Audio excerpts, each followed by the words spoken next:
Mega கூட்டணி, நல்ல கூட்டணி அமையும் அப்படின்னு சொல்லி எடப்பாடி பழனிசாமி சொல்லிட்டே மலேசிய இந்திய இருந்தாரு. காங்கிரஸ் வரண்டு இருக்காங்க. மறைந்த முன்னாள் இவரு டத்தோ சாமிவேலு அவர்களுடைய கட்சி மலேசியன் இந்திய காங்கிரஸ் வரண்டு இருக்காங்க. ஜனதா விமுக்தி பெரமுனா இலங்கையிலேருந்து வரண்டு இருக்காங்க. நேபாளில் ஒரு காங்கிரஸ் இருக்கு. அந்த காங்கிரஸும் வரண்டு இல்ல இருக்காங்க. கட்சி பேரு அனைத்து இந்திய அண்ணா திராவிட முன்னேற்ற கழகம் தானே? அனைத்து உலகன்னு கூட வச்சுக்கலாம்.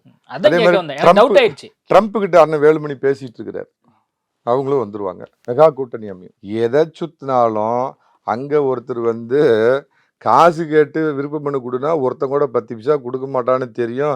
அதனால எல்லாம் வாங்க ஒடியாங்க ஒடியாங்க விருப்ப மனு 234 தொகுதிக்கு வாங்கன்னு செல்வ பெருந்தொகை சுண்டல் விற்கிற மாதிரி அங்கே உட்காந்து கூவிட்டு இருக்காரு. அதை பற்றி கேள்வி கேட்க மாட்டீங்க. அன்புமணி வந்து விண்ணப்பம் வாங்குறாரு. அதை பற்றி கேட்க மாட்டீங்க. அங்கே திமுக கூட்டணியில் பார்த்தீங்கன்னா சண்முகம் தினமும் ஒரு அந்தர் பல்ட்டி அடிக்கிறாரு. சோமர்சால்ட் பல்ட்டி அடிக்கிறாரு. திருமாவளவன் காலையில் ஒரு பேச்சு, மத்தியானம் ஒரு பேச்சு, சாயந்தரம் ஒரு பேச்சு பேசுகிறாரு. ஆனால் கப்பு சிப்புன்னு இருப்பீங்க. அதிமுகவில் என்ன நடக்குது? அதிமுக மெகா கூட்டணி